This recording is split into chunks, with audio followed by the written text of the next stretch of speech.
여러분, 안녕하세요. 여러분의 국어쌤, 엉쌤입니다. 오늘은 품사 분류의 기준을 공부해 봅시다.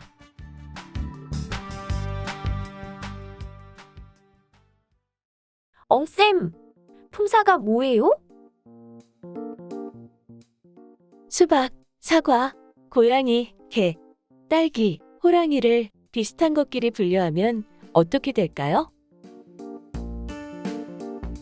수박, 사과, 딸기는 과일, 고양이, 개, 호랑이는 동물로 분류할 수 있어요.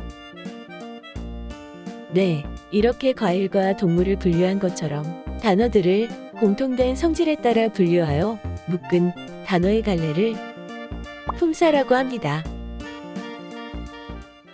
그럼 이제 품사를 분류하는 기준에 대해 배워볼까요? 네,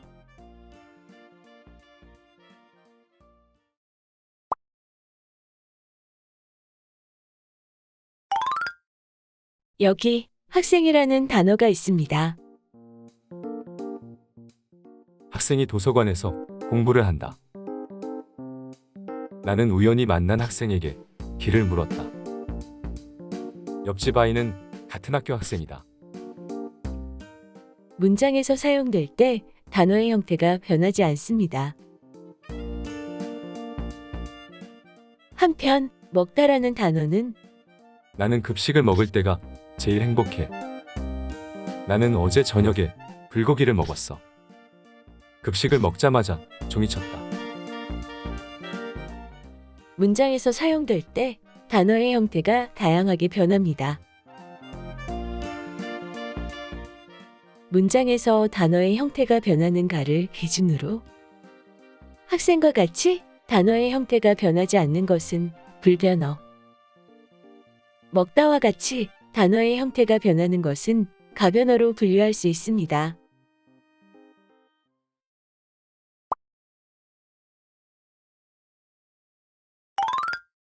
모든, 새라는 단어는 모든 일에는 순서가 있다.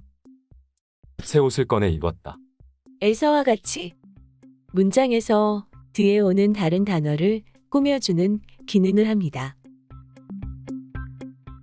한편 크다, 쓰다 라는 단어는 새로 산 옷이 크다. 자기 전에 일기를 쓴다. 와 같이 문장에서 서술하는 기능을 합니다. 이처럼 문장에서 단어가 어떤 기능을 하는가를 기준으로 품사를 분류할 수 있습니다. 모든, 새처럼 꾸며주는 기능을 하는 단어들은 수식어, 크다, 쓰다처럼 풀이하는 기능을 하는 단어들은 용언에 속합니다. 문장에서 주체로서의 기능을 하는 단어들은 체언, 문장 성분들 사이에 관계를 나타내는 단어들은 관계언, 문장에서 독립적으로 사용되는 단어들은 독립언에 속합니다. 문장에서의 기능을 기준으로 분류한 체언, 수식언, 관계언, 독립언, 용언 중에서 체언, 수식언, 관계언, 독립언은 단어의 형태가 변하지 않는 불변어에 속하고 용언은 단어의 형태가 변하는 가변어에 속합니다.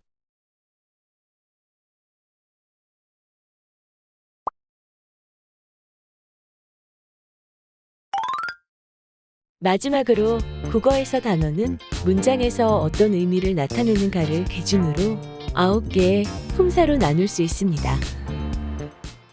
첫째, 사물이나 대상의 이름을 나타내는 명사.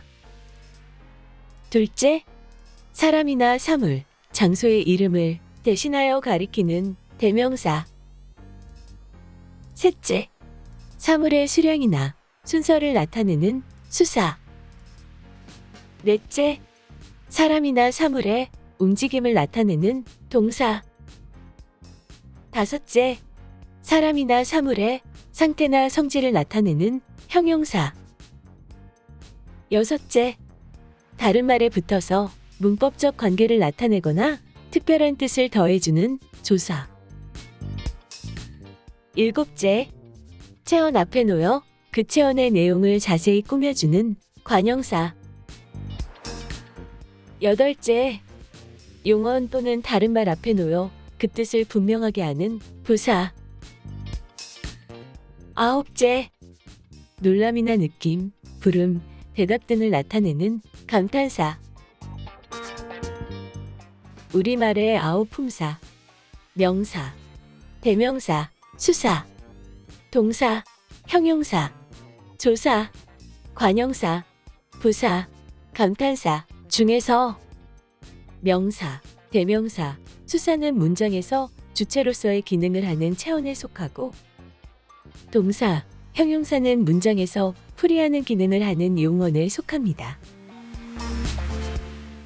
조사는 관계언, 관형사, 부사는 수식언, 감탄사는 독립언에 속합니다. 오늘 배운 3가지 품사 분류의 기준 모두 이해했나요? 오늘 배운 내용을 정리해 봅시다.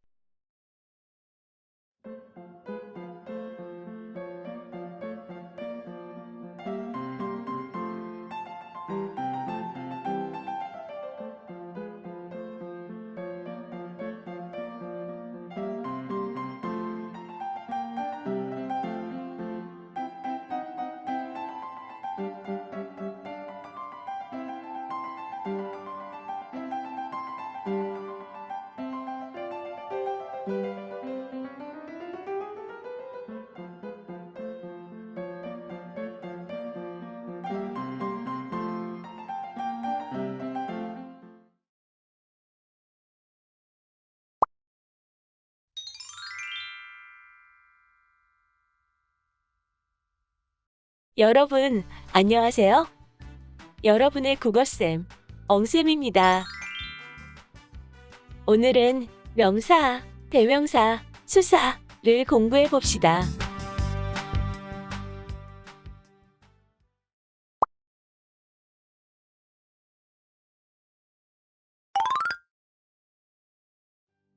제 이름은 무엇일까요? 꽃. 제 이름은 무엇일까요? 엉쌤. 이렇게 구체적인 대상이나 추상적인 대상의 이름을 나타내는 단어를 명사라고 합니다.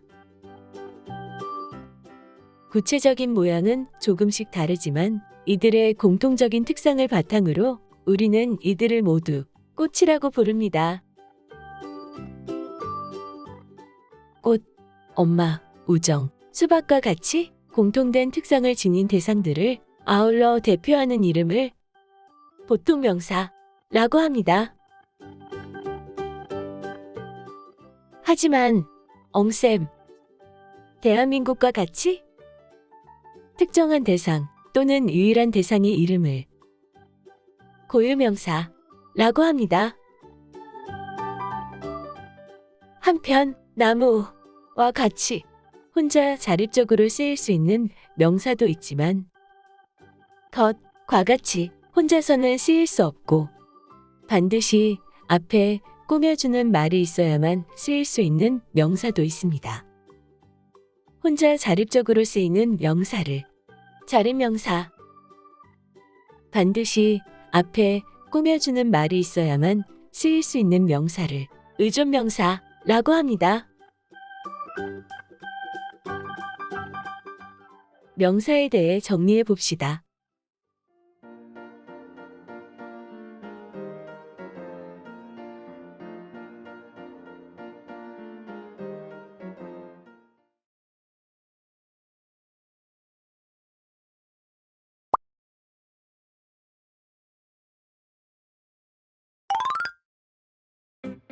이름이 생각나지 않아?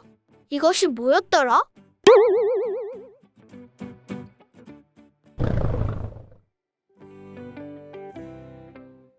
이것과 같이 사람이나 사물, 장소의 이름을 대신하여 가리키는 단어를 대명사라고 합니다.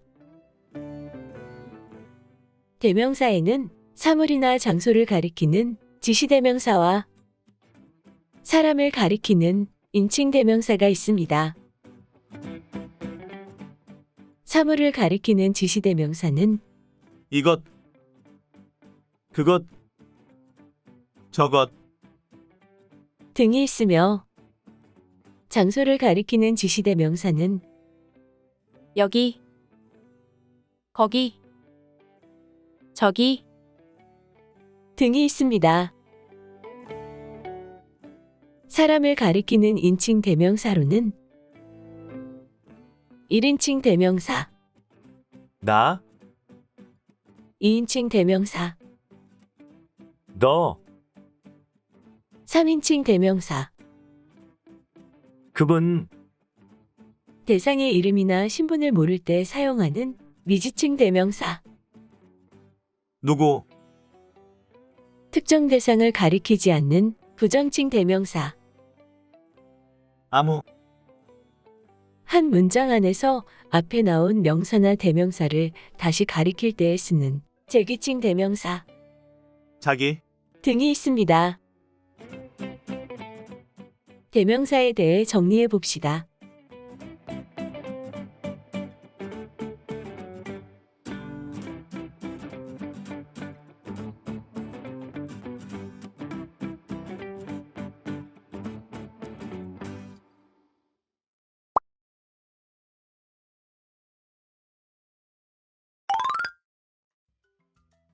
사과가 몇 개 있나요? 하나, 둘, 셋. 우리 누나들을 소개할게요. 첫째, 둘째, 셋째. 이와 같이 사물의 수량이나 순서를 가리키는 단어를 수사라고 합니다. 수사에는 하나, 둘, 셋과 같이 수량을 나타내는 양수사와 첫째, 둘째, 셋째와 같이 순서를 나타내는 서수사가 있습니다. 수사에 대해 정리해 봅시다.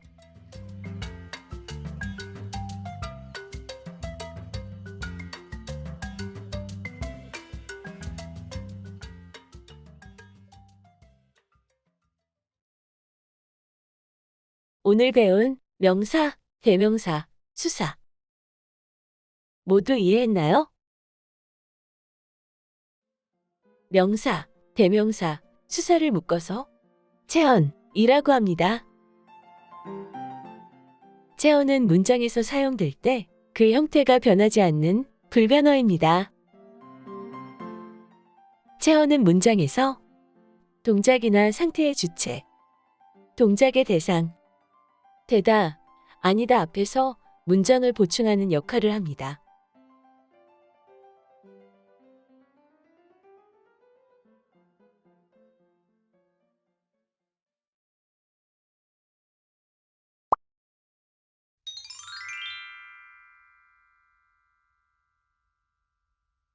여러분, 안녕하세요. 여러분의 국어쌤, 엉쌤입니다. 오늘은 조사와 감탄사를 공부해 봅시다.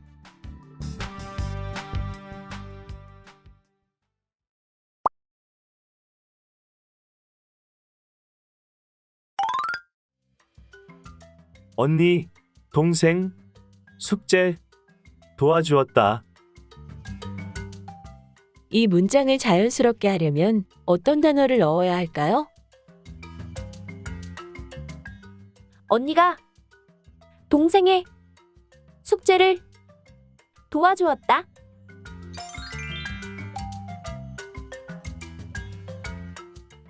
가, 의, 을과 같이 다른 말에 붙여서 문법적 관계를 나타내거나 특별한 뜻을 더해주는 단어를 조사라고 합니다.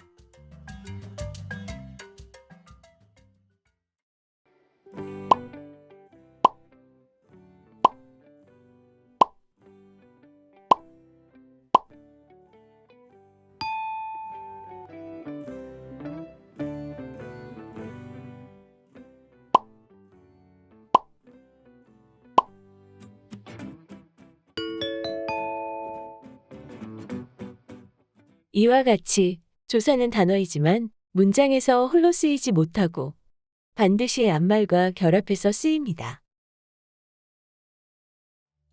조사에는 격조사, 접속조사, 보조사가 있습니다. 동생이 간식을 먹었다. 이 문장에서 이는 동생이 먹는 동작의 주체, 즉 주어라는 것을 표시해 줍니다. 을은 간식이 먹는 대상, 즉 목적어라는 것을 표시해 줍니다.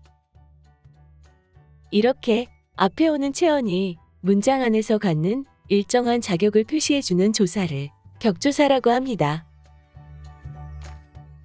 격조사에는 앞에 오는 체언이 주어임을 표시하는 주격조사, 앞에 오는 체언이 목적어임을 표시하는 목적격조사, 앞에 오는 체언이 보어임을 표시하는 복격조사,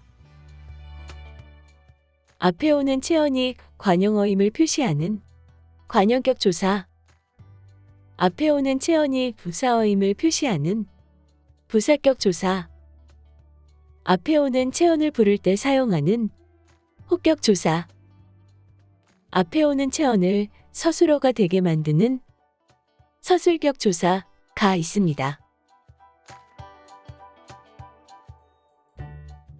한편 언니와 나는 산책을 했다. 이 문장에서 언니와 나를 연결하는 와, 는 두 단어를 같은 자격으로 이어주는 접속조사입니다. 접속조사로는 과, 이랑, 하고 등이 있습니다. 미래도 춤을 추고 상준이도 춤을 춘다. 미래만 춤을 추고 상준이는 노래를 부른다. 체언 뒤에 조사, 많이 쓰이느냐, 도가 쓰이느냐에 따라 문장의 의미가 달라집니다. 영민이는 노래를 잘하는구나. 영민이가 노래는 잘하는구나. 같은 형태의 조사라도 문맥에 따라 그 의미가 다를 수 있습니다. 이와 같이 앞말에 붙어 특별한 뜻을 더해주는 조사를 보조사라고 합니다. 조사는 문장에 쓰인 단어들의 관계를 나타내는 기능을 합니다. 따라서 조사는 관계어입니다.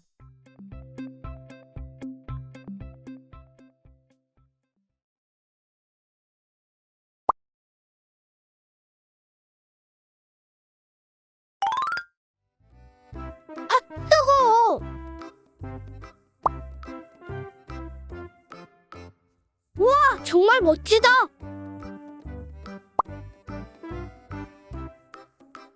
야, 같이 가자. 응, 빨리 와. 이와 같이 놀람이나 느낌, 부름, 대답 등을 나타내는 단어를 감탄사라고 합니다. 감탄사는 문장에서 다른 단어와 관계를 맺지 않고 독립적으로 쓰이므로 독립어이라고 합니다.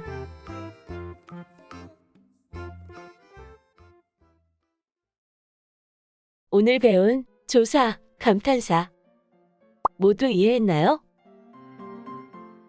오늘 배운 내용을 정리해 봅시다.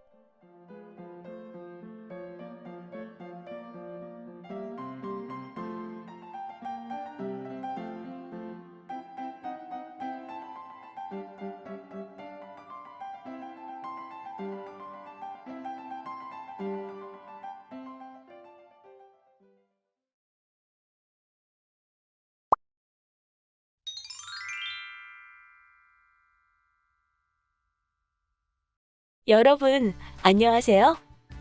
여러분의 국어쌤, 엉쌤입니다. 오늘은 동사와 형용사를 공부해 봅시다.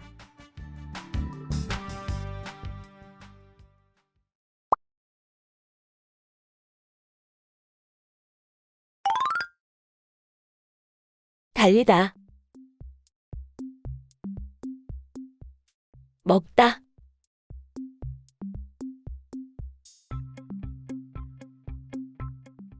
와 같이 사람이나 사물의 움직임을 나타내는 단어를 동사라고 합니다. 동사에는 자동사와 타동사가 있습니다.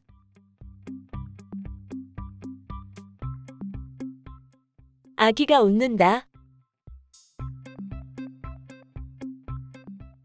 에서 동사 웃다는 주어 아기에만 관련되어 있어 주어 외에 다른 대상이 필요하지 않습니다.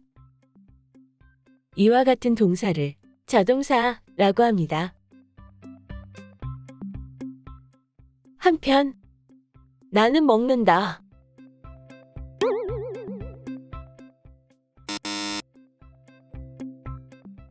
나는 샐러드를 먹는다.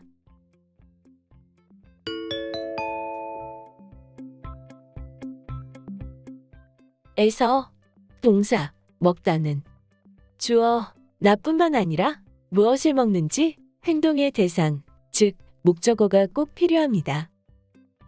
이와 같은 동사를 타동사라고 합니다.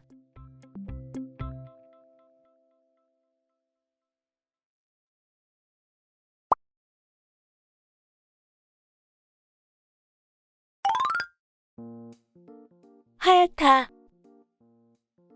작다. 와 같이 사람이나 사물의 상태나 성질을 나타내는 단어를 형용사라고 합니다. 형용사에는 성상 형용사와 지시 형용사가 있는데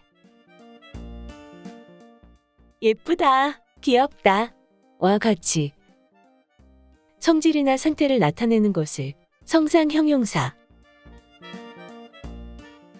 이렇다, 그렇다 와 같이 지시성을 나타내는 것을 지시 형용사라고 합니다.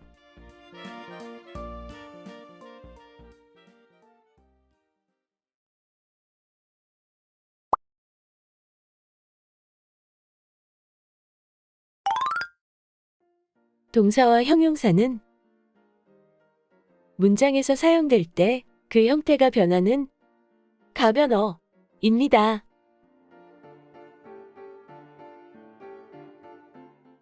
동사와 형용사는 문장에서 어찌하다, 어떠하다와 같이 주어를 설명, 서술하는 역할을 하는 용언입니다.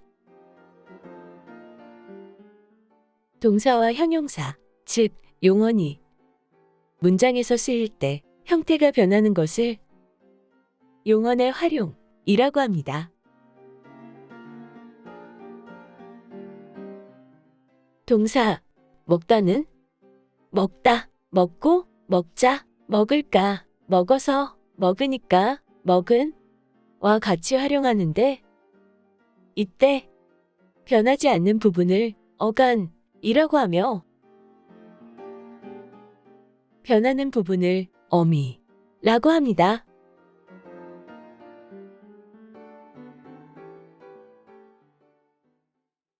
오늘 배운 동사와 형용사 모두 이해했나요? 엉쌤, 그런데 동사와 형용사를 구분하는 게 너무 헷갈려요.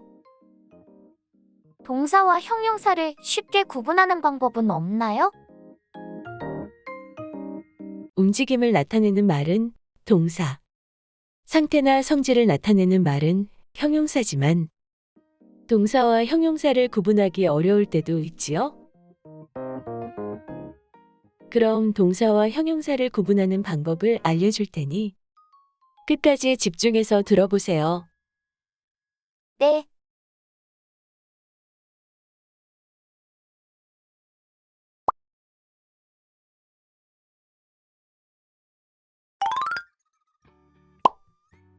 명령형이나 청유형이 가능하면 동사, 명령형이나 청유형이 불가능하면 형용사. 먹다는 동사입니다. 먹다를 명령형으로 표현하면 먹어라. 청유형으로 표현하면 먹자. 한편 길다는 형용사입니다. 길다를 명령형으로 표현하면 길어라. 청유형으로 표현하면 기울자.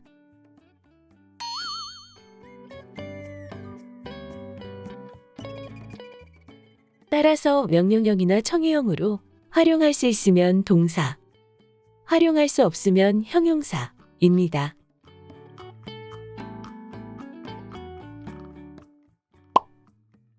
현재형으로 활용 가능하면 동사, 현재형으로 활용 불가능하면 형용사. 먹다라는 동사의 과거형은 나는 어제 치킨을 먹었다. 그렇다면 현재형은 나는 오늘 치킨을 먹는다.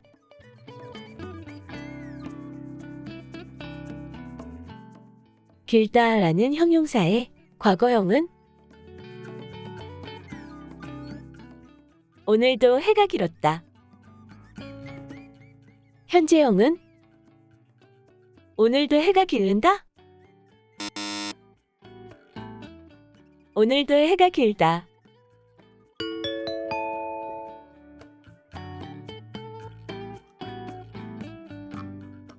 또한 동사 일하다는 일하는 중이다, 일하고 있다와 같이 현재 진행형으로도 표현할 수 있지만 형용사 짧다는 짧은 중이다, 짧고 있다 와 같이 현재 진행형으로 표현할 수 없습니다. 따라서 현재형으로 표현할 수 있으면 동사, 현재형으로 표현할 수 없으면 형용사입니다.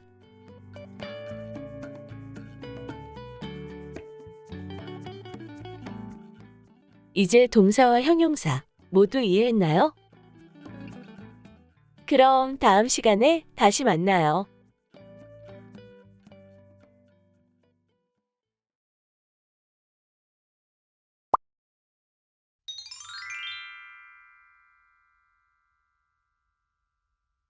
여러분, 안녕하세요. 여러분의 국어쌤, 엉쌤입니다. 오늘은 관형사와 부사를 공부해 봅시다.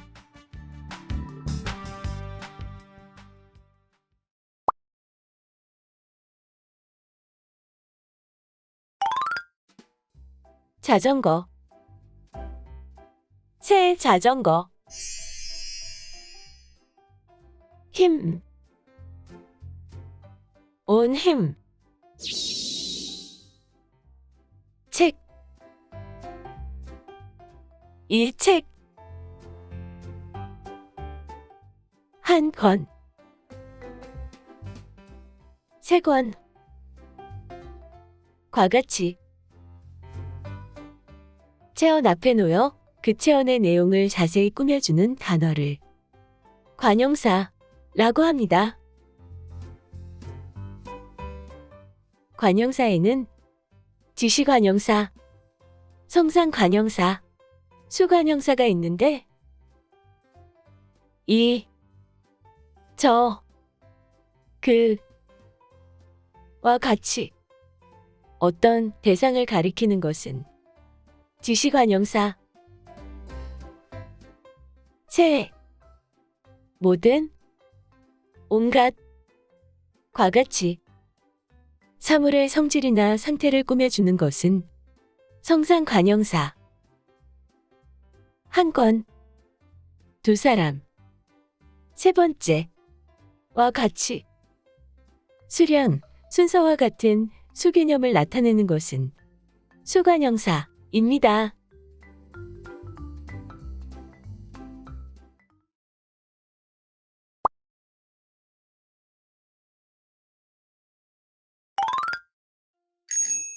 자전거가 지나간다. 자전거가 쌩쌩 지나간다. 널 좋아해. 널 정말 좋아해. 그런데 너도 날 좋아할까? 와 같이. 용언 또는 다른 말 앞에 놓여 그 뜻을 분명하게 하는 단어를 부사라고 합니다. 부사는 문장에서의 역할에 따라 성분 부사와 문장 부사로 나뉘는데 비가 자주 온다. 에서 자주 라는 부사는 온다를 수식합니다. 비가 참 자주 온다. 에서 참이라는 부사는 자주를 수식합니다. 이처럼 문장에서 어느 한 성분만을 수식하는 부사가 성분 부사입니다.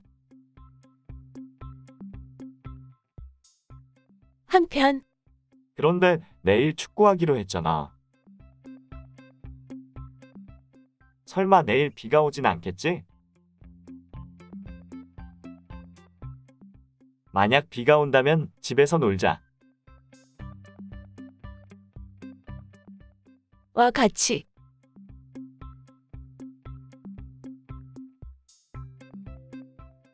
뒤에 오는 문장 전체를 수식하는 부사는 문장 부사입니다.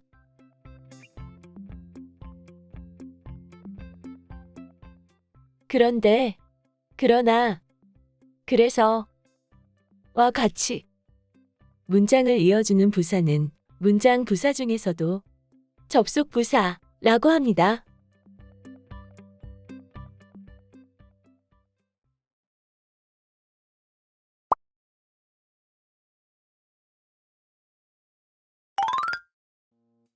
관용사와 부사는 문장에서 사용될 때 그 형태가 변하지 않는 불변어입니다. 관용사와 부사는 문장에서 다른 단어를 꾸며주는 역할을 하는 수식어입니다. 관용사는 주로 체언을, 부사는 주로 용언이나 문장을 수식한다는 차이가 있습니다. 엉쌤, 그런데 밥을 많이 먹었다 에서 많이는 먹었다라는 용언을 꾸며주니까 부사 아닌가요? 많이는 용언을 꾸며주지만 많이의 기본형은 많다입니다. 즉, 많이는 많다라는 형용사를 부사처럼 사용할 수 있게 그 형태를 바꾼 것입니다. 관용사와 부사는 밥이 정말 맛있다 에서와 같이 문장에서 사용될 때 형태가 변하지 않는 불변어라는 점을 기억한다면 헷갈리지 않겠지요? 네, 엉쌤, 감사합니다. 그럼 오늘 배운 관용사와 부사를 정리해 봅시다.